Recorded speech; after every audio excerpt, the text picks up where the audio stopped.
आज की वीडियो के अंतर्गत क्या है कि जैसे कि कलाम है उनकी जो टेस्ट सीरीज चल रही है नात पब्लिकेशन नवीन संस्करण है 2025 का है वो चल रही है। वो रीड लेवल फर्स्ट वालों के लिए और रीड लेवल सेकंड वालों के लिए दोनों के लिए क्या है कि महत्वपूर्ण है। उसमें क्या है कि जैसे शैक्षिक परिदृश्य है, शैक्षिक परिदृश्य से समय में के अंतर्गत जो भी टॉपिक दे रखे हैं उन टॉपिकों को क्या अपन या करने वाले हैं। चाहे कि जैसे कि जिन्होंने टेस्ट सीरीज ले रखी है उनके लिए तो अच्छा है, वो वहाँ से पढ़ लेंगे।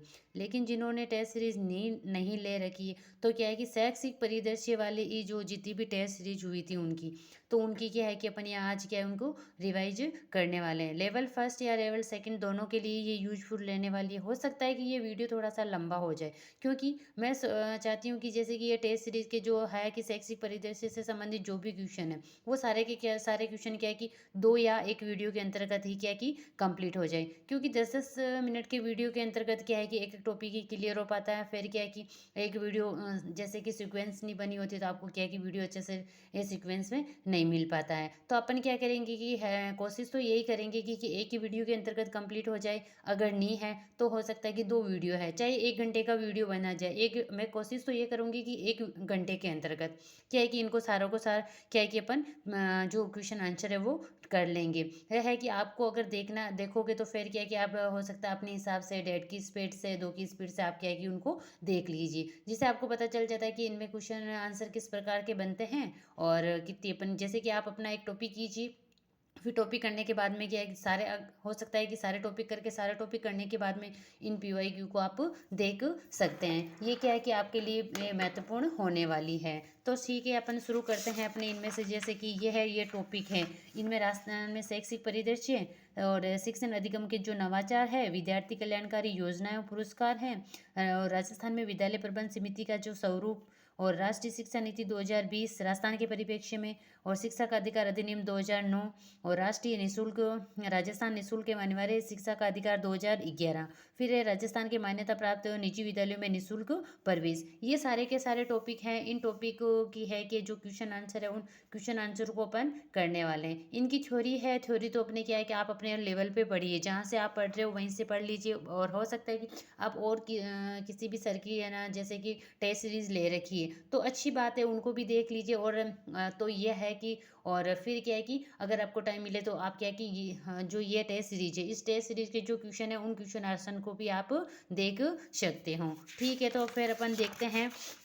जैसे कि पहले है जो से ये क्वेश्चन आंसर आए हैं, वो क्वेश्चन आंसर तो मैंने क्या है कि आपको शायद करवा रखे हैं, जो पिछले साल जो क्वेश्चन आंसर आए इनसे संबंधित। आज अपन क्या है कि राजस्थान में शैक्षिक परिदृश्य वाला टॉपिक है, तो शैक्षिक परिदृश्य वाले टॉपिक में से जो क्वेश्चन बन रहे हैं उन क्वेश्चनों को अपन क्या है कि यहाँ करने वाले हैं।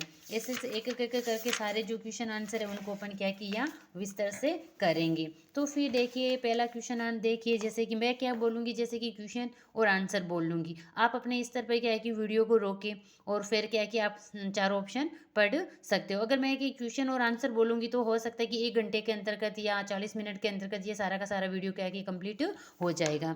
जैसे देखिए, किस स्तर पर स्कूल शिक्षा से संबंधित शैक्षिक नीतियों का निर्माण या निर्धारण किया जाता है? तो किस स्तर पर किया जाता है? सचिवालय स्तर पर किया जाता है। राजस्थान में निदेशालय स्तर की मुखिया को क्या कहा जाता है? राजस्थान है उसमें निदेशालय स्तर के जो मुखिया है उसको क्या कहा जाता है? निदेशक कहा जाता है। फिर है कि राजस्थान में प्रारंभिक एवं माध्यमिक शिक्षा निदेशालय की स्थापना कब की गई थी? तो प्रारंभिक एवं माध्यमिक निदेशालय की स्थापना 1950 में की गई। फिर है कि PMIS का पूरा नाम क्या है? तो PMI project management information system है।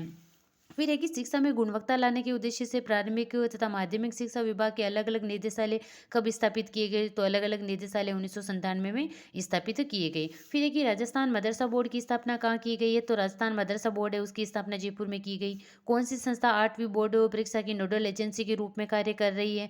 तो कर रही है पंजीक शिक्षा विभाग की परीक्षा है बीकानेर करती है। निम्न में से कौन सी क्या है कि सुमेलित नहीं है? जो सुमेलित नहीं है उसको चुनना है।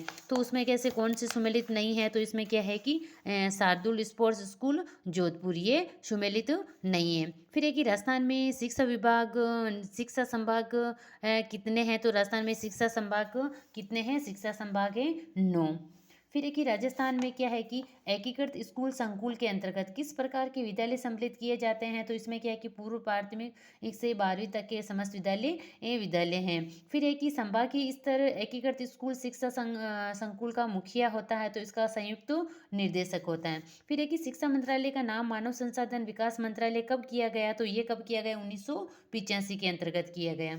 फिर है इसके अंतर्गत देखिए ये एनसीईआरटी की स्थापना कब की गई है, तो 1961 के अंतर्गत की गई।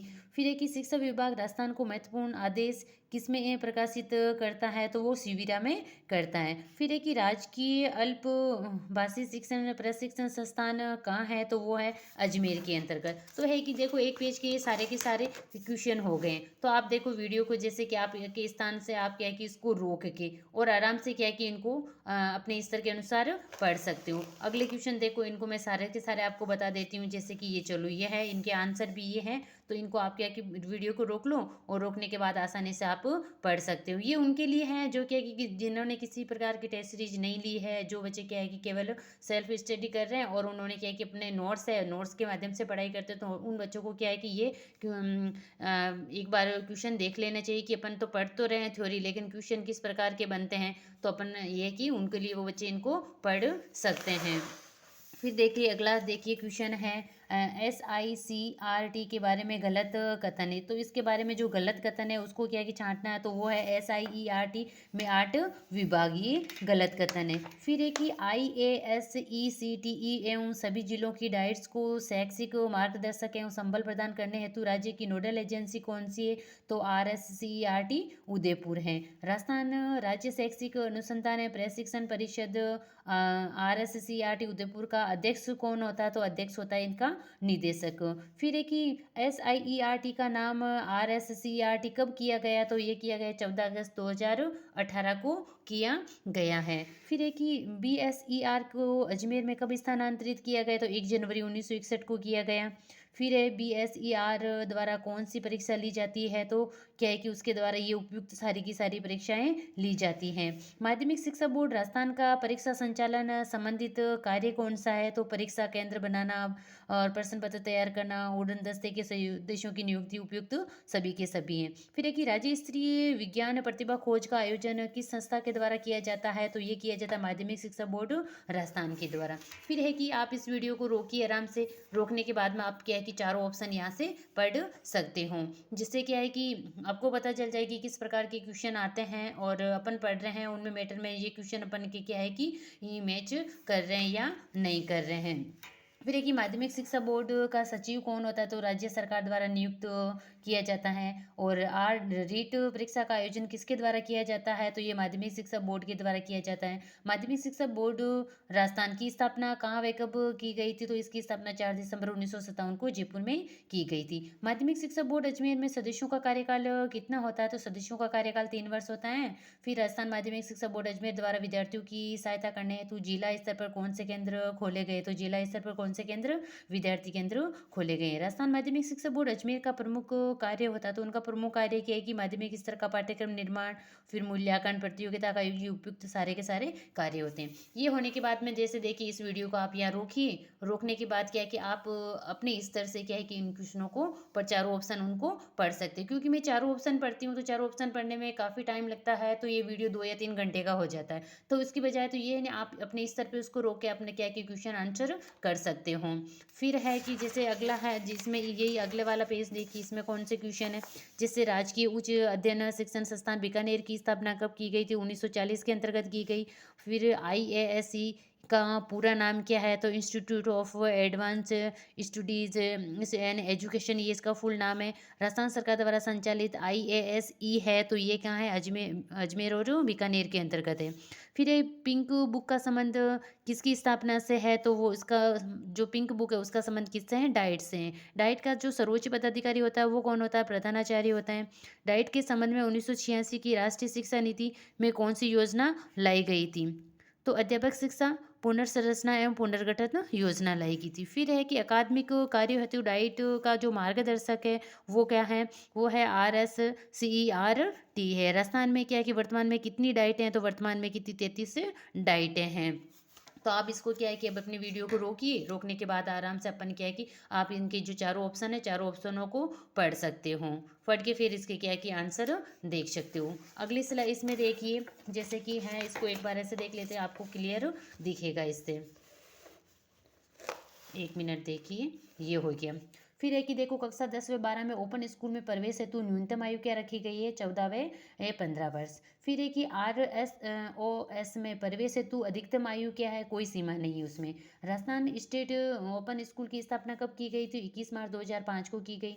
फिर RSOS की शासी परिषद के अध्यक्ष कौन होते हैं? शिक्षा मंत्री होते हैं। राजस्थान स्टेट ओपन स्कूल कहाँ स्थित है? तो ये जयपुर के अंतर्गत है। फिर राजस्थान स्टेट ओपन स्कूल किन किन कक्षाओं की परीक्षाएं आयोजित करवाता है? तो 10वीं और 12वीं की करवाता है। फिर एक ही राजस्थान राज्य पाठ्य पुस्तक मंडल की स्थापना कब की गई? तो इसकी स्थापना की गई 1 जनवरी 1974 में की गई। किस वर्ष में राजस्थान राज्य पाठ्य पुस्तक मंडल द्वारा 9वीं से 12वीं तक की पाठ्य पुस्तकों का मुद्रण वितरण किया जाता है? तो वो किया जाता है सितंबर 2010 से किया जाता है। तो फिर इसको यहाँ से आप रोकिए और इनको आप क्या क्या आसानी से इन क्वेश्चनों को कर सकते हैं।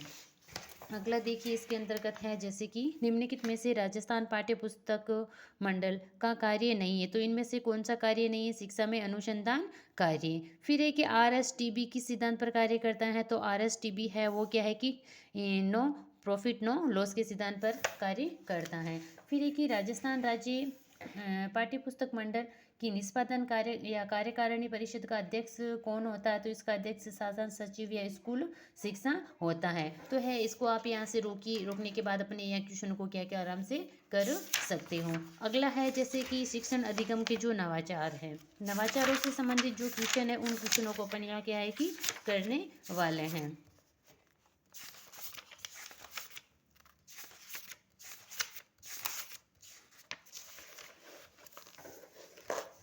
जैसे ये है, SIQE का पूरा नाम क्या है? तो इसका नाम है जैसे state initiative for quality education है। SIQE के अंतर्गत संचालित गतिविधियां हैं तो CCP है, ABL है, CCE है, सारी की सारी हैं। CCE कार्यक्रम में आधार रेखा निर्धारण से तात्पर्य क्या है? कि सत्र के प्रारंभ में बच्चे के अधिगम स्तर का कक्षा अनुसार निर्धारण करना। फिर है कि SIQE का किस स्तर की शिक्षा से संबंध है? तो इसका क्या है कि किस स्तर? प्राथमिक स्तर की शिक्षा से संबंध है। तो फिर इसको देखिए, एक स्थान पे रोकिए और इनको क्या है कि आप क्वेश्चनों को आसानी से देख सकते हैं। फिर है अगला देखिए, जैसे शिक्षा वाणी कार्यक्रम के अंतर्गत हवामेल कार्यक्रम का प्रसारण किया जाता है। तो हवामेल कार्य प्रत्येक शनिवार को किया जाता है। फिर है कि राजस्थान में सर्वप्रथम जयपुर व अलवर जिलों में डाइट प्रोजेक्ट के रूप में सतत एवं व्यापक मूल्यांकन कब से प्रारंभ किया गया था? वो किया गया 2010-11 से किया गया। फिर है कि बच्चों के मूल्यांकन में एक निश्चित अवधि के अंत में अधिगम उद्देश्यों की उपलब्धि स्तर के मूल्यांकन को कहा जाता है। तो उसको क्या कहा जाता है? योगात्मक। अंतिम में जो मूल्यांकन किया जाता है वो योगात्मक है, जो रोज है वो आंकलन किया जाता है वो रचनात्मक आंकलन है। SIQE नीति निर्धारण की सर्वोच्च निकाय कौन सा? तो इसका सर्वोच्च निकाय है परियोजना परिचालन समिति। वर्तमान में क्या है कि SIQE परियोजना में साझेदारी कौन कौन सी संस्थाएं कर रही है? तो इसमें साझेदारी है जैसे राजस्थान स्कूल शिक्षा परिषद करती है। फिर है कि निदेशालय माध्यमिक शिक्षा करता है, RSSERT उदयपुर करती हैं। फिर है कि प्रत्येक विद्यार्थी के कार्यों के लक्ष्य रूप में निर्धारित संधारित करने के लिए एक फाइल बनाई जाती है, जिससे कि किस नाम से जाना जाता है? उस फाइल को अपन क्या कि पोर्टफोलियो फाइल के नाम से जानते हैं। फिर है कि राज्य शैक्षिक समूह का कार्य नहीं है। राज्य शैक्षिक समूह उसका कार्य कौन सा नहीं है उसको देखना है। तो इससे पहले कि आप इसको रोकिए और यहाँ सारे के सारे क्वेश्चन आंसर को आप कर सकते हो। फिर अगला क्वेश्चन देखिए, कौन सा नहीं है? तो नहीं है में परियोजना से संबंधित किसी भी शोध कार्य को तकनीकी रूप से नेतृत्व प्रदान नहीं किया जाएगा। फिर है अगला जैसे कि SIQE को तकनीकी व वित्तीय समर्थन किसके द्वारा दिया जा रहा है? तो इनको क्या है कि नव डेवलपमेंट बैंक के द्वारा और फिर इनके द्वारा क्या है कि दिया जा रहा है। तो बौद्ध शिक्षा समिति व यूनिसेफ के द्वारा दिया जा रहा है। फिर राजस्थान शिक्षा विभाग द्वारा वैश्विक महामारी अवधि में बच्चों को घर से पढ़ सकने की सुविधा प्रदान करने हेतु प्रारंभ किए गए कार्यक्रम का क्या नाम है? तो उस कार्यक्रम का नाम है स्माइल कार्यक्रम। स्कूल में ई-लर्निंग के प्रोजेक्ट स्माइल का पूर्ण रूप क्या है? तो social media interface for learning engagement. फिर है कि निम्न में से कोरोना काल के दौरान प्रारंभ किया गया कार्यक्रम नहीं है। तो कौन सा कार्यक्रम है उसमें प्रारंभ नहीं किया गया? SIQE कार्यक्रम नहीं किया गया। फिर है कि शिक्षा दर्शन कार्यक्रम का शुभारंभ किया गया तो 1 जून 2020 को किया गया। हवा महल कार्यक्रम के अंतर्गत कितने क्रियाकलापों का प्रसारण किया जाता है? तो हवा महल के अंतर्गत 5 कार्यक्रमों का प्रसारण किया जाता है। फिर है कि आप स्थान इसको एक स्थान पे यहाँ से रोकिए। रोकने की बात क्या है कि अपने आप सुविधा के अनुसार इनको क्या है कि रीड कर सकते हो। और अगर है और मेरे चैनल से नहीं जुड़े हो तो आप इस चैनल को लाइक और सब्सक्राइब कर सकते हो, जो कि शिक्षा विभाग से संबंधित ही इसमें क्या है कि जैसे फर्स्ट ग्रेड है, सेकंड ग्रेड है, थर्ड ग्रेड से संबंधित क्या है कि वीडियो आएंगी। ये है कि रीट होने के बाद में जो मेंस होगी उसके बाद में जनवरी है के बाद में अपन क्या करेंगे, जो सेकंड ग्रेड एसएसटी से तैयारी कर रहा है उसकी क्या है कि इकोनॉमिक्स है, वो समझाने वाली क्लासें होती हैं, उन क्लासों को अपन क्या है कि अपने यूट्यूब चैनल पर लेके आएंगे। फिर अगला है देखिए जैसे कि ये है हवा महल कार्यक्रम प्रारंभ कब किया गया? तो हवा महल किया गया 2 मई 2020 को किया गया। दिशा राइज नामक कार्यक्रम का उद्देश्य नहीं है, कौन सा उद्देश्य नहीं है? शिक्षक को मोबाइल उपलब्ध कराना, ये नहीं है। दिशा राइज नामक कार्यक्रम का निर्माण किसके सहयोग से किया गया? तो दिशा राइज है वो NCTE के सहयोग से किया गया। स्माइल कार्यक्रम में कंटेंट जो है तैयार करता है वो RSCERT उदयपुर के द्वारा किया जाता है। फिर स्माइल 3 कार्यक्रम किस कार्यक्रम के अंतर्गत संचालित? आओ घर में सीखें 2.0 कार्यक्रम के अंतर्गत है। फिर है कि सुमेलित युग्म है, तो इसमें ये कि सारे के सारे जो युग्म है वो क्या है कि सुमेलित हैं। फिर एक कि मिशन समर्थन कार्यक्रम का संबंध है, तो उसका संबंध विशेष आवश्यकता वाले बालकों के लिए विशेष सामग्री उपलब्ध कराना है। तो फिर है क्या एक स्थान पे आप इसको रोकिए और अपनी इच्छा सुना के आप उनको चारों ऑप्शन है वो ऑप्शन को आप पढ़ सकते हैं। फिर अगला देखिए जैसे कि हवा महल कार्यक्रम की प्रमुख सहयोगी संस्था नहीं है, तो इनमें से कौन सी नहीं है? NCERT नहीं है। फिर है कि ई कक्षा में तैयार वीडियो अपलोड किए जाते हैं, वो कहाँ किए जाते हैं? मिशन ज्ञान ऐप पर अपलोड किए जाते हैं। स्माइल 2.0 कार्यक्रम में कक्षा 6 से 8 तक के विद्यार्थियों को गृह कार्य दिया जाता है, 6 से 8 तक प्रत्येक सोमवार और बुधवार को दिया जाता है। दिशा का है पूरा नाम क्या है? डिजिटल इंटरफेक्चर्स फॉर नॉलेज शेयरिंग। फिर है कि दिशा कार्यक्रम की पहल किसके द्वारा की गई? दिशा कार्यक्रम की पहल NCERT और MHRD के द्वारा की गई। और निष्ठा 1.0 प्रशिक्षण के कितने मॉड्यूल्स हैं? तो उनके क्या है कि 18 मॉड्यूल्स हैं। फिर है कि दिशा ऐप तैयार किसके द्वारा किया गया? तो मानव संसाधन विकास मंत्रालय, शिक्षा मंत्रालय के द्वारा किया गया। फिर यहाँ इसको आप रोकिए और उसको क्या कि आप आसानी से इन क्वेश्चन आंसर को यहाँ पे पढ़ सकते हो। फिर अगला है जैसे कि 32 नंबर का क्वेश्चन है, दिशा को राजस्थान में किस नाम से संचालित किया गया है? तो दिशा को राजस्थान है, राजस्थान के अंतर्गत क्या है कि दिशा को दिशा राइज। फिर है कि राजस्थान सरकार द्वारा दिशा राइज नामक पोर्टल का प्रारंभ किस सत्र से किया गया? तो वो किया गया 2018-19 से। दिशा ऐप पर ई कंटेंट उपलब्ध करवाया जाता है, तो उपयुक्त सभी पाठ्यक्रम के आधार पर करवाया जाता है। दिशा के संबंध में सही कथन है, तो इसके संबंध में सही कथन कौन सा है? तो ये सारे के सारे जो कथन है ना वो क्या है कि सही है। फिर है कि निष्ठा योजना प्रारंभ की गई। निष्ठा योजना है वो प्रारंभ कब किया गया? 21 अगस्त 2019 को किया गया। FLN का पूर्ण रूप क्या है? ये है फाउंडेशनल लिटरेसी एंड नंबरिंग। फिर है कि जैसे कि दिशा राइज पोर्टल विकसित किया गया। दिशा राइज है पोर्टल वो राजस्थान शिक्षा विभाग व NCETE के द्वारा विकसित किया गया है। शिक्षा वाणी कार्यक्रम कब शुरू किया गया? तो शिक्षा वाणी कार्यक्रम 11 मई 2020 को शुरू किया गया। फिर है आप इसको जैसे कि यहाँ रोकिए और इनको क्या है कि आप चारों ऑप्शन है वो एक साथ पढ़ सकते हो। फिर है जैसे कि 40 नंबर का क्वेश्चन है अपने यहाँ, शिक्षा वाणी ई का प्रसार प्रतिदिन कितने समय तक होता है? शिक्षा वाणी है उसका 55 मिनट तक होता है। फिर एक शिक्षा प्रसारण का समय क्या है? 11 से 11:55 तक है। शिक्षा वाणी कार्यक्रम कितने स्लॉट में प्रसारित किया गया? तो 2 के अंतर्गत। शिक्षा वाणी के लिए शिक्षण सामग्री का निर्माण किसके द्वारा किया जाता है? तो वो किया जाता है RSCERT उदयपुर के द्वारा। शिक्षा वाणी कार्यक्रम के संबंध है उसमें क्या है कि कौन सा कथन सही है, उन कथनों को आपको छांटना है। तो क्या है कि जो ये सारे के सारे कथन है वो शिक्षा वाणी से क्या है कि संबंधित है और वो सही है। फिर है कि जैसे कि कोविड-19 के दौरान कैरियर संबंधी अध्ययन सामग्री सहज उपलब्ध हो उसके लिए कौन सा ऐप राजस्थान शिक्षा विभाग द्वारा लॉन्च किया गया? तो मिशन ज्ञान किया गया। समसा में पूर्व संचालित योजनाओं को समाहित किया जाता है, तो उसको किया जाता है, ये सारी की सारी है योजना उसके अंतर्गत समाहित किया गया है। तो फिर एक स्थान पे इनको रोकिए और फिर क्या है कि आप इन क्वेश्चनों का आंसर है चारों ऑप्शन आप आराम से क्या है कि पढ़ सकते हो। जब आप अपने चारों ऑप्शन पढ़ लो तो उसको क्या है कि वीडियो को अपन वापस है क्या है कि चालू करके फिर उसके अगले वाले क्वेश्चन आप पढ़ सकते हो। फिर अगला देखिए जैसे कि शिक्षा दर्शन कार्यक्रम के उद्देश्य क्या है? तो शिक्षा दर्शन कार्यक्रम के उद्देश्य ये सारे के सारे हैं, वो क्या है कि शिक्षा दर्शन कार्यक्रम के उद्देश्य। शिक्षा दर्शन कार्यक्रम कौन सी कक्षाओं के लिए? तो ये शिक्षा दर्शन कार्यक्रम है वो 1 से 12 तक के लिए है। शिक्षा दर्शन की समय सारणी में 1 से 8 का क्या प्रसारण समय है? तो उसके प्रसारण का समय 3 से 4:15 तक है। शिक्षा दर्शन के समय सारणी में कक्षा 9 से 12 का प्रसार समय क्या है? 12:30 से 2:30 तक है। निम्नलिखित में से कौन सा राजस्थान में समग्र शिक्षा अभियान का मुख्य लक्ष्य नहीं है? तो इसका मुख्य लक्ष्य कौन सा नहीं? प्रौढ़ शिक्षा को बढ़ावा देना। फिर है कि केंद्रीय बजट 2018-19 में सर्व शिक्षा अभियान को समाहित कर दिया गया समग्र शिक्षा अभियान के अंतर्गत। शाला दर्पण पोर्टल की शुरुआत की गई है। शाला दर्पण पोर्टल है उसकी क्या है कि 12 जनवरी 2016 से शुरुआत की गई। फिर है देखो ऐसे जैसे इसको रोक लिया इस स्थान पे, और जो है चारों ऑप्शन है उन चारों ऑप्शनों को क्या है कि आप आराम से पढ़ सकते हो। और फिर जब ही चारों ऑप्शन पढ़ लीजिए, सारे के सारे क्वेश्चन पढ़ ले, तो आप क्या है कि वीडियो को वापस ऑन कीजिए। ऑन करने के बाद फिर क्या है कि आप अगले वाले एक क्वेश्चन के ऊपर जा सकते हैं। फिर है जैसे देखिए समसा का नारा क्या था? समसा का नारा था सबको शिक्षा अच्छी शिक्षा। समग्र शिक्षा अभियान का जो प्रारंभ हुआ वो कब हुआ था? 2018-19 के अंतर्गत हुआ। समसा की राज्य स्तर पर नोडल एजेंसी कौन है? तो वह है राजस्थान स्कूल शिक्षा परिषद है। समग्र शिक्षा अभियान में किस स्तर तक की क्या है कि शिक्षा को शामिल किया गया है? तो पूर्व प्राथमिक कक्षा से उच्च माध्यमिक कक्षा तक।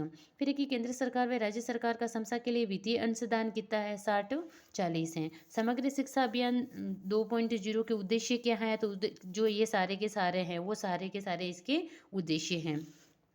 फिर है कि समग्र शिक्षा अभियान 2.0 वो प्रारंभ किया गया। कब प्रारंभ किया गया? 4 अगस्त 2021 को किया गया। फिर किस एसडीजी गोल में 2030 तक सभी लड़के लड़कियों के मुफ्त समान गुणवत्तापूर्ण प्राथमिक एवं माध्यमिक शिक्षा की प्राप्ति का उल्लेख है? तो वो है SDG 4.A के अंतर्गत है। फिर चलो देखो इसको एक स्थान पे आप रोको, और रोकने के बाद क्या है कि इन सारे के सारे क्वेश्चनों को आप क्या है कि अपने स्तर तक कर सकते हो। ये है देखो इनके सारे ऑप्शन भी साथ में दे रखे हैं। इन ऑप्शनों से आप क्या है कि सारे के सारे चारों ऑप्शन पढ़ो, और पढ़ने के बाद अपने सही आंसर है उसको क्या है कि चूज कीजिए। हो सकता है कि कोई क्वेश्चन है जिसके में कोई डाउट हो सकता है, बाकी सारे के सारे क्वेश्चन आंसर है वो क्या है कि राइट है। फिर अगला देखिए जैसे कि किस SDGE गोल के तहत शिक्षा में लैंगिक भेदभाव की समाप्ति और वंचित वर्गों के विद्यार्थियों के प्रशिक्षण का उल्लेख है? तो वो किया है अपना क्या है कि 4.5 के अंतर्गत। विद्यालय में यूथ क्लब के उद्देश्य क्या है? तो ये है कि उपयुक्त सारे के सारे उसके उद्देश्य हैं। फिर है कि समग्र शिक्षा अभियान के संबंध में सत्य है। तो इनमें क्या है कि ये सारे के सारे जो कथन है वो क्या है कि सत्य हैं। फिर है कि समग्र शिक्षा अभियान के तहत सेल्फ डिफेंस ट्रेनिंग के संबंध में संगत है। तो उपयुक्त ये सारे के सारे संगत हैं। फिर KGEBV के संबंध में असंगत है। जो असंगत है उसको चुनना है। तो पात्र आयु वर्ग 10 से 20 वर्ष, ये क्या है कि उसमें क्या है कि असंगत है। फिर इसको आप रोकिए और अपने अनुसार क्या है कि इनको ऑप्शनों को पढ़िए, और पढ़ने के बाद जैसे आपके ये कंप्लीट हो जाए तो आप क्या है कि अगले क्वेश्चन के ऊपर चले जाइए। फिर है जैसे 67 नंबर का क्वेश्चन है कि यूथ इको क्लब के संबंध में जो सहायता राशि है वो कितनी है? ये सारी की सारी हैं सहायता राशि हैं। इको क्लब से संबंधित है तो इसमें पर्यावरण संरक्षण से संबंधित कार्यक्रम व गतिविधियाँ होती है। जादुई पिटारा है तो एक अभिनव खेल आधारित शिक्षण सामग्री है। जादुई पिटारा किस आयु वर्ग के बच्चों के लिए है? तो ये 3 से 8 वर्ष की आयु के बच्चों के लिए है। बाल वाटिका संबंधित है तो बाल वाटिका क्या है कि पूर्व प्राथमिक शिक्षा से हैं। बाल वाटिका के संबंध में असत्य कथन कौन सा है? तो सभी सरकारी स्कूलों में ये खुलेगा। ये क्या है कि असत्य संबंध है। फिर अपने वीडियो को यहाँ रोकिए, रोकने के बाद क्या है कि अपने स्तर से क्या है कि इन क्वेश्चनों को आप पढ़ो, और जैसे आपने चारों ऑप्शन पढ़ लिए, आंसर पढ़ लिए, सारे क्वेश्चन हो जाए, और फिर तो आप क्या है कि नेक्स्ट क्वेश्चन के ऊपर जा सकते हो। तो फिर अब अगला वाले जो है कि विद्यार्थी कल्याणकारी योजना और पुरस्कार है, उससे संबंधित क्या है कि जो क्वेश्चन बन रहे हैं उन क्वेश्चनों को अपन क्या है कि यहाँ करने वाले हैं। जैसे देखो ये आगे यहाँ पे जिला शिक्षा स्तर पर शिक्षा प्रशिक्षण की जो नोडल एजेंसी होती है वो कौन सी है? डाइट है। बालिका शिक्षा को बढ़ावा देने के उद्देश्य से बालिका शिक्षा फाउंडेशन की स्थापना कब की गई थी? 1995 में की गई। बालिका शिक्षा फाउंडेशन की शासी परिषद के अध्यक्ष हैं, तो इनके अध्यक्ष कौन है? मुख्यमंत्री हैं। तो फिर इनके चारों ऑप्शनों को पढ़िए, पढ़ने के बाद में है कि आप नेक्स्ट क्वेश्चन पे जाइए। फिर है जैसे कि ये है कि शिक्षा मंत्रालय का एक कार्यक्रम जिसका उद्देश्य स्कूल मानक एवं मूल्यांकन रूपरेखा का इस्तेमाल करते हुए स्कूलों का मूल्यांकन करके उनकी गणना जो गुणवत्ता है उसमें सुधार करना है। तो वह है साला शीदी। वर्तमान में राज्य में कुल कितने स्वामी विवेकानंद मॉडल स्कूल संचालित है? वो है 134। राजकीय विद्यालय में अंग्रेजी माध्यम के अध्ययन की सुविधा उपलब्ध करवाने के लिए राज्य सरकार द्वारा किस सत्र से महात्मा गांधी राजकीय विद्यालयों की शुरुआत की गई है? तो 2019-20। फिर एक ही तलाकशुदा विधवा आदिवासी एवं वंचित शिक्षा की महिलाओं को शैक्षिक अवसर प्रदान करने के लिए 10वीं कक्षा तक की आवासीय जो विद्यालय है वो है महिला शिक्षा विहार है। फिर अगला देखिए जैसे कि स्कूल शिक्षा विभाग राजस्थान का प्रबंधन पोर्टल जिस पर सभी सरकारी स्कूलों और शिक्षा कार्यालयों की जानकारी ऑनलाइन रखी ही जाती है, तो वो क्या है? साला दर्पण के अंतर्गत रखी जाती है। फिर एक कि भारत सरकार द्वारा राज्य में नव भारत साक्षरता योजना कब से लागू की गई है? तो ये लागू की गई 1 अप्रैल 2022 से। गार्गी पुरस्कार योजना की शुरुआत है वो कब से हुई थी? वो हुई 1998 से। वर्तमान में जिस राज्य के किस जिले में शिक्षण विहार कार्यक्रम चलाया जा रहा है? तो वो चलाया जा रहा है झालावाड़ के अंतर्गत। जैसे ये कि सारे क्वेश्चन हो गए, उन क्वेश्चनों के बाद में आप क्या है कि यहाँ वीडियो को रोकने के बाद में क्या है कि इनके जो 4 ऑप्शन है उन चारों ऑप्शनों को और फिर इनका जो करेक्ट आंसर है उस करेक्ट आंसर को आप चूज कीजिए। ये करने के बाद में है जैसे अपने क्वेश्चन ये पढ़ लिए, पढ़ने के बाद है कि आप क्या कि नेक्स्ट क्वेश्चन पे चले जाइए।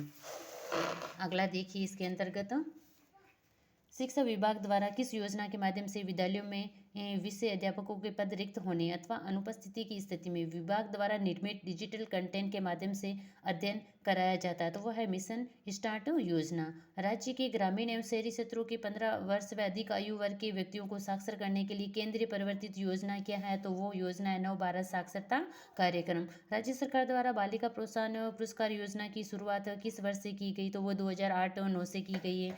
निपुण भारत मिशन का उद्देश्य क्या है? तो वह बच्चों को दक्षता व सीखने के कौशल में सुधार करना।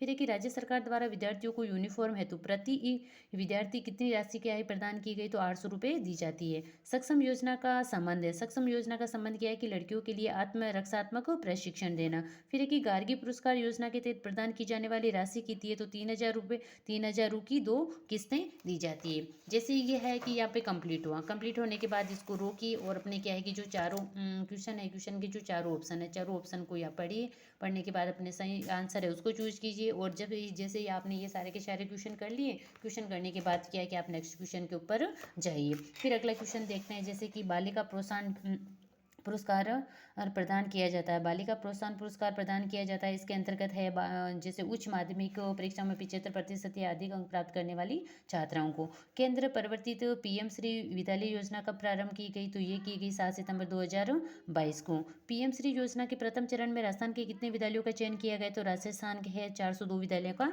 चयन किया गया। ज्ञान संकल्प पोर्टल का उद्देश्य क्या है? तो भामाशाहों द्वारा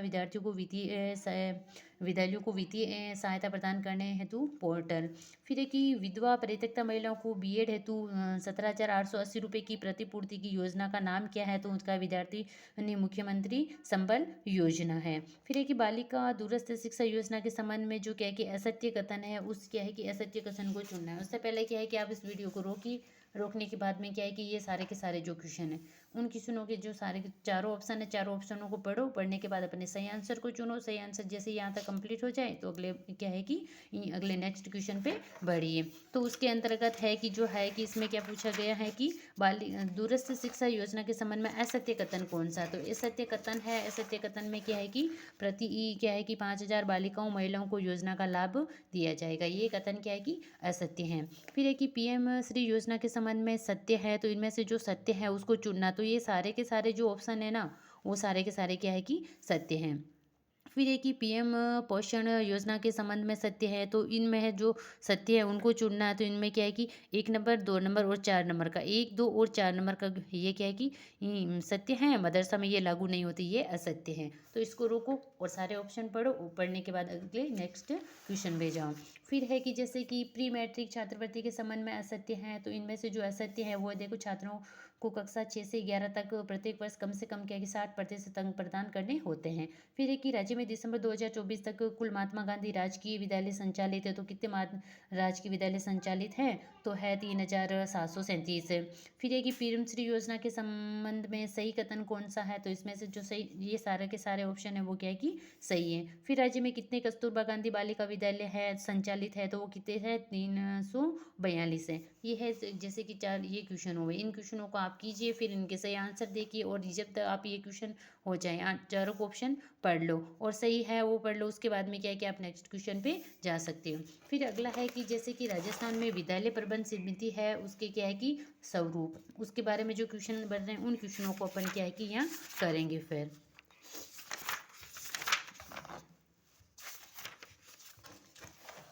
देखो, इससे संबंधित क्वेश्चन है, जैसे कि कितनी बैठकों को लगातार बैठक है उसमें के लगातार अनुपस्थित रहने पर एचएमसी कार्यकारिणी की सदस्यता समाप्त हो जाती, तो 3। विद्यालय के साला प्रधान का विद्यालय प्रबंध समिति में क्या पदनाम है, तो उसमें पदनाम है पदेन सदस्य सचिव। फिर है कि आरटी एक्ट के अंतर्गत विद्यालय प्रबंध समिति का गठन किया गया, जिसकी क्रियान्वित समिति के सदस्यों निम्न में से कौन सम्मिलित नहीं है, तो उसमें क्या है कि क्षेत्र का बीईओ सम्मिलित नहीं होगा। फिर है कि शिक्षा के अधिकार अधिनियम 2009 में विद्यालय प्रबंध समिति में भर्ती विद्यार्थियों के माता पिता व अभिभावकों की न्यूनतम सदस्य संख्या प्रतिशत में निर्दिष्ट है, तो वो है 75%। फिर है कि स्कूल प्रबंध समिति के सदस्य होते हैं एक को छोड़कर, तो इसमें से किसको छोड़कर क्या है कि शिक्षा मंत्री, इसको छोड़कर सारे के सारे क्या है कि जो स्कूल प्रबंध समिति है उसके सदस्य होते हैं। तो ठीक है, फिर इनको यहाँ क्वेश्चन है उनको सारों को सारों देखिए, इनके देखिए और इनके सारे ऑप्शन है, आप क्या है कि एक साथ इनको पढ़ सकते हो। चारों ऑप्शन है, उन ऑप्शनों को आप आराम से देखिए, देखने के बाद क्या है कि इनका जो सही आंसर है उन आंसर को आप देख सकते हो। फिर है कि नहीं, ये जैसे भी आप इस क्वेश्चन पे जाओ तो फिर क्या है कि अब अगले जो क्वेश्चन है उस क्वेश्चन के ऊपर, जैसे कि है कि 6 नंबर का क्वेश्चन है। फिर है कि बालकों का निःशुल्क और अनिवार्य शिक्षा का अधिकार 2009 के अंतर्गत विद्यालय प्रबंध समिति में महिला सदस्यों की संख्या का प्रतिशत कितना है, तो वो है 50%। शाला प्रबंध समिति की मानसिक जो बैठक होती है वो कब होती है, अमावस्या को होती है। अगर क्या है कि अमावस्या को नहीं, जिस दिन अगर छुट्टी हो जाए विद्यालय के अंतर्गत, तो क्या है कि जिस दिन वर्किंग डे होगा फिर वापस उस दिन को क्या है कि उसकी बैठक होगी, वन्यता क्या है कि ज़्यादातर अमावस्या को ही होती है। राजस्थान प्राथमिक शिक्षा विभाग के निर्देशानुसार विद्यालय प्रबंध समिति के संदर्भ में कौन सा कथन सही नहीं है, जो कथन सही नहीं है उसको चुनना है। इसमें क्या है कि विद्यालय प्रबंध समिति को विद्यालय में विशेष आवश्यकता वाले विद्यार्थियों के नामांकन एवं सुविधाओं को मॉनिटरिंग करने की आवश्यकता नहीं है, तो ये क्या कितना ना गलत है। फिर है कि विद्यालय प्रबंधन के लिए निम्नलिखित में से सिद्धांतों का कौन सा सेट या समूह सबसे अधिक उपयुक्त है, तो इसमें से कौन सा है, सहयोग, समानता, लचीलापन, साझा उत्तरदायित्व, तो ये सही है। फिर अगला है, निम्न में से कौन सा कार्य क्षेत्रिक शैक्षिक प्रबंधन से संबंधित है, तो वो कौन सा है, सभी इसमें जो विद्यालय है गतिविधियाँ ये सारे के सारे संबंधित हैं। निम्न में से कौन सा कथन विद्यालय प्रबंधन समिति के बारे में सत्य नहीं है, तो इसमें से कौन सा सत्य नहीं है, जैसे कि अध्यापक प्रशिक्षण की योजना तैयार करना, ये सत्य नहीं है। उससे पहला है कि इसको आप यहाँ से को फिर सारे के सारे ये क्वेश्चन है, उन क्वेश्चनों को और उनके जो चारों ऑप्शन है चारों ऑप्शन को पढ़ो। जब पढ़ लो तो फिर क्या है कि वापस क्या है कि अपने नेक्स्ट क्वेश्चन पे जाओ। फिर है देखो 12 नंबर का क्वेश्चन है, आरटी एक्ट की किस धारा में विद्यालय प्रबंध समिति के गठन का प्रावधान है, तो कौन से है, धारा 21 के अंतर्गत है। एसएमसी की साधारण सभा के सदस्य नहीं है, तो इसमें से कौन है, जो 2 अनुसूचित जनजाति महिला अभिभावक। फिर है कि एसडीएमसी का अध्यक्ष कौन होता है, तो इसका अध्यक्ष कौन होता है, संस्था प्रधान होता है। फिर है कि एसएमसी का अध्यक्ष है, जो एसएमसी है उसका अध्यक्ष कौन होता है, उसका अध्यक्ष होता है अभिभावकों में से। एसएमसी की कार्यकारिणी समिति में कितने सदस्य होते हैं, 16 सदस्य होते हैं। एसएमसी की साधारण सभा के संबंध में जो असत्य कथन है उसको चुनना है। साधारण सभा 1/3 बहुमत से वार्षिक सदस्यता शुल्क तय कर सकता है, ये क्या कि असत्य कथन है। फिर है कि एसडीएमसी के जो साधारण सभा की बैठक कब होती है, तो इसकी साधारण सभा की बैठक जुलाई के प्रथम सप्ताह में होती है। कब होती है, जुलाई के प्रथम सप्ताह में होती है। जो है कि शाला प्रबंध समिति की जो मासिक बैठक है वो तो होती है अमावस्या को, और इसकी बैठक होती है जो होती है वो होती है जुलाई के प्रथम सप्ताह के अंतर्गत। तो फिर इसको यहाँ से जैसे कि रोकने के बाद है जो चारों ऑप्शन है, चारों ऑप्शन आप अपने स्तर पे पढ़ सकते हो। पढ़ने के बाद में क्या है कि अपने जो आंसर है वो आंसर को आप देखते जाइए। जब ये चारों को जो सारे ऑप्शन हो जाए, सारे क्वेश्चन हो जाए, तो अपने क्या है कि वीडियो को वापस ऑन कीजिए। ऑन करने के बाद में अगला आप नेक्स्ट क्वेश्चन पर जाइए। तो इसमें देखिए पहला है ये, जैसे कि विद्यालय विकास प्रबंध समिति की क्या है कि कार्यकारिणी समिति में कुल कितने सदस्य होते हैं, तो उसमें 23 सदस्य होते हैं। एसएमसी जो कितने सदस्य हैं वो क्या है कि एसएमसी के अंतर्गत मनोनीत होते हैं, तो 2 सदस्य मनोनीत होते हैं। एसएमसी की कार्यकारिणी समिति के सचिव का कार्य नहीं है, तो सचिव का कार्य कौन सा नहीं है, समिति का प्रतिनिधित्व करना। फिर है कि एसडीएमसी की कार्यकारिणी समिति की बैठक की सूचना प्रधानाध्यापक सभी सदस्यों को कितने दिन पूर्व देता है, तो उसकी क्या है कि सूचना क्या है कि 2 सप्ताह पूर्व देता है। फिर है कि एसडीएमसी की भवन व उप समिति की जो अध्यक्ष सहित कुल सदस्य संख्या है वो कितनी होती है, उसकी सदस्य संख्या होती है 6। फिर अगला देखिए क्वेश्चन है एसडीएमसी की कार्यकारिणी समिति का कार्यकाल कुल कितनी शैक्षिक सत्र के लिए होगा, तो वो होगा 2 शैक्षिक सत्र के लिए। फिर एसडीएमसी की कार्यकारिणी समिति का सचिव कौन होता है, तो इसका सचिव कौन होता है, प्रधानाध्यापक द्वारा नामित मुख्य शिक्षक होता है। फिर एसडीएमसी की कार्यकारिणी समिति में न्यूनतम कितने प्रतिशत महिला सदस्य होने चाहिए, तो वो क्या होने चाहिए, 50% होने चाहिए। एसडीएमसी की भवन उप समिति की कार्यकारिणी या निम्न में से है नहीं है, तो उसमें से कौन सी नहीं है, शैक्षिक गतिविधियों का मूल्यांकन नहीं है। तो है ये अपने क्या है कि जो विद्यालय प्रबंध समितियां हैं, उन समितियों से संबंधित जो क्वेश्चन बनने थे उन क्वेश्चनों को भी अपन ने क्या है कि यहाँ कर लिया है। अब अपन क्या करेंगे, जो राष्ट्रीय शिक्षा नीति 2020 है राजस्थान के परिप्रेक्ष्य में, उससे संबंधित तो जो क्वेश्चन बन रहे हैं उन क्वेश्चनों को अपन करेंगे। फिर 2009 की शिक्षा नीति बच गई, उसके बारे में करेंगे। फिर है देखिए इससे संबंधित क्वेश्चन कौन कौन से बने, जैसे कि नई शिक्षा नीति 2020 है, उसमें किस वर्ग से व्यावसायिक कक्षाएं शुरू होती है, तो कक्षा 6 से। नई शिक्षा नीति 2020 में एक छात्र को अपनी मातृभाषा के साथ किस न्यूनतम कक्षा तक पढ़ाया जा सकता है, मातृभाषा तो 5वीं तक पढ़ाया जाएगा। फिर एनईपी का पूरा नाम क्या है, तो नेशनल एजुकेशन पॉलिसी है। फिर है कि भारत में कब अब तक शिक्षा नीति आई है, भारत में अब तक शिक्षा नीति कितनी आ गई, 1968 आई पहली। फिर 1986 उसमें क्या कि संशोधन 1992 में किया गया। अभी वर्तमान में जो आई 2020 है।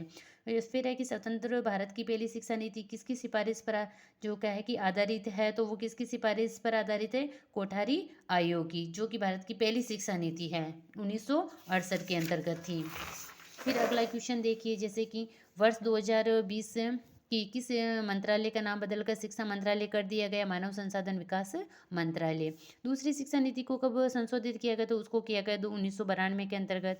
नई शिक्षा नीति 2020 की किस प्रारूप पर आधारित है, तो वो क्या है कि किस प्रारूप पे है, 5+3+3+4 पे है। नई शिक्षा नीति 2020 के मसौदे को समिति के अध्यक्ष कौन है, तो उसके अध्यक्ष कौन है, डॉक्टर कृष्णा स्वामी कस्तूरी रंगन है। फिर है कि एनईपी 2020 में किस प्रकार के आंकलन को अपनाने की परिकल्पना की गई है, तो उसमें क्या कि नियमित एवं रचनात्मक। फिर अगला देखिए एनईपी 2020 के अनुसार एबीसी का पूर्ण रूप क्या है, तो एबीसी का पूर्ण रूप क्या है, क्रेडिट के अकादमिक बैंक हैं। फिर है कि आंकलन के संदर्भ में राष्ट्रीय शिक्षा नीति 2020 निम्न में से क्या प्रस्तावित करती है, तो वह है कि 360 डिग्री बहुआयामी प्रगति पत्र। फिर है इसको आप यहाँ रोकिए, रोकने के बाद में क्या है कि इनके जो सारे के सारे ऑप्शन है उन ऑप्शनों को पढ़ लो। फिर उसके बाद में ये आंसर दे रखे हैं, उन आंसर को आप देख लीजिए कि कौन सा आंसर इसमें सही है। जब आप इनको कर लो तो फिर क्या है कि अपने क्या है कि आप नेक्स्ट क्वेश्चन पे जाइए। फिर है कि राष्ट्रीय शिक्षा नीति 2020 प्रस्तावित करती है कि शिक्षा होनी चाहिए, शिक्षा किस प्रकार की होनी चाहिए, अन्वेषित, प्रेषित, खोज उन्मुखी होनी चाहिए। फिर है कि निपुण भारत मिशन कार्यक्रम का प्रारंभ कब किया गया, जो निपुण भारत मिशन कार्यक्रम है उसका प्रारंभ किया गया 5 जुलाई 2021 को किया गया।